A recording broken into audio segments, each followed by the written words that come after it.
Hello investors. मैं आज आपको अ, हमारे सेलेक्टेड फंड्स की परफॉर्मेंस दिखाना चाह रहा हूँ सिंस सितंबर 26 2024 से आज 17 अप्रैल 2026 तक।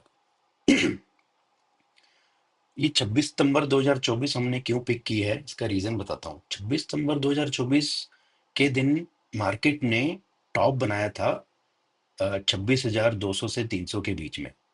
और उसके बाद से पिछले 18 महीने में मार्केट साइडवेज है या कंसोलिडेशन में है, ऊपर नीचे हो रही है, बट अभी भी अपने प्रीवियस पीक को क्रॉस नहीं किया है।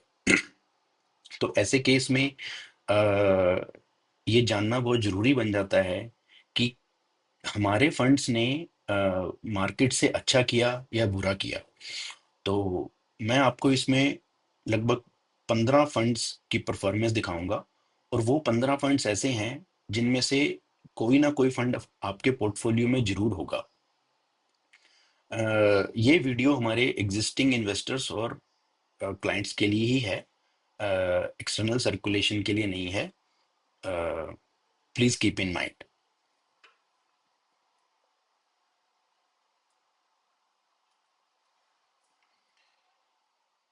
तो मैंने इसमें अभी फर्स्ट स्क्रीन में मैंने टोटल 5 स्कीम सेलेक्ट की है, जिसमें मैंने एज्यूम किया है कि अगर किसी ने 26 सितंबर 2024 को 10,000 रुपये बिल्कुल टॉप पे भी अगर 10,000 रुपये लगाए हैं, तो उसके उस 10,000 ने कैसा परफॉर्म किया है विज विज मार्केट, यानी कि हम ब्रॉडर इंडेक्सेस को कंपेयर करेंगे, सेंसेक्स या निफ्टी को। तो यहाँ पे हम सेंसेक्स के साथ कंपेयर कर रहे हैं कि अगर आपने सेंसेक्स में लगाया होता तो आज आपके 10,000 की वैल्यू क्या होती, और हमारे सेलेक्टेड फंड्स में पोर्टफोलियो में लगाया है तो उसकी वैल्यू आज क्या है।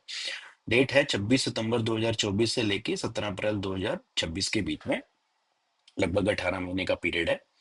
तो आप देखेंगे इसमें मैंने फंड सेलेक्ट किए हैं: Parag Parikh flexi cap fund, ICICI prudential का मल्टी एसेट, कोटक का मिड कैप, यूटीआई का मल्टी एसेट एंड निपॉन का मिड कैप फंड।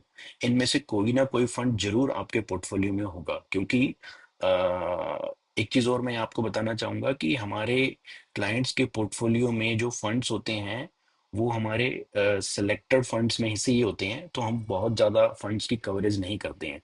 तो हम top performing consistent performing funds ही हमारी रिसर्च का पार्ट है, और we are very proud of our research की हमारी रिसर्च ने बहुत अच्छे रिजल्ट दिए हैं डाउनसाइड मार्केट में भी।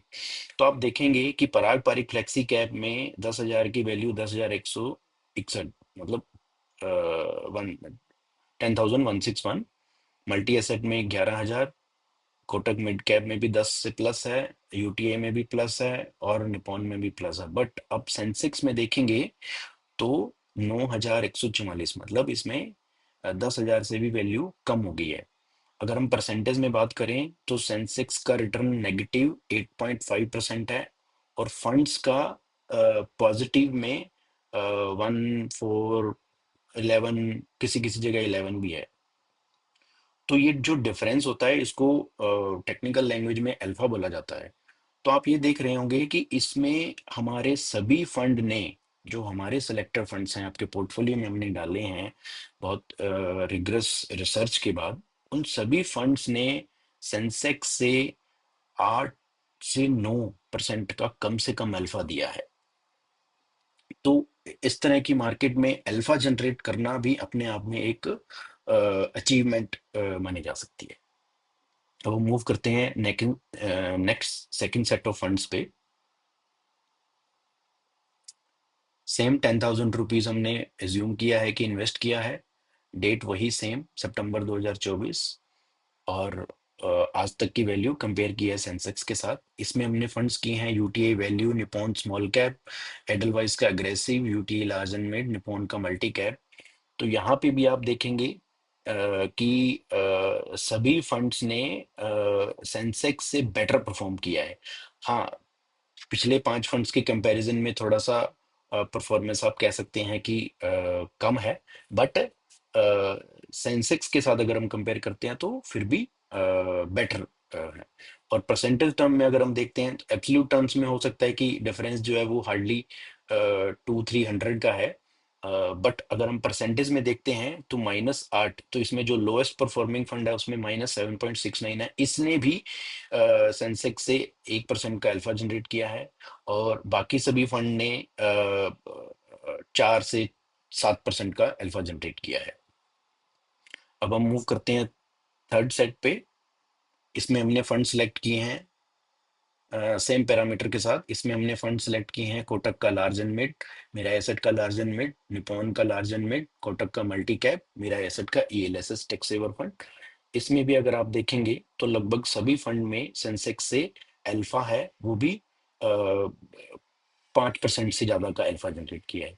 तो अगर किसी का अमाउंट 10,000 की बजाय 10 लाख है, तो आप उसका 5% का अल्फा जो है वो 50,000 बनता है। तो हमारे सभी फंड ने, ऑलमोस्ट सभी फंड ने मार्केट से बेहतर परफॉर्म किया है। तो अ, ये दिखाता है कि हम अपने क्लाइंट्स के लिए बहुत सीरियस हैं, और उनका इंटरेस्ट हमारे लिए सबसे ऊपर है।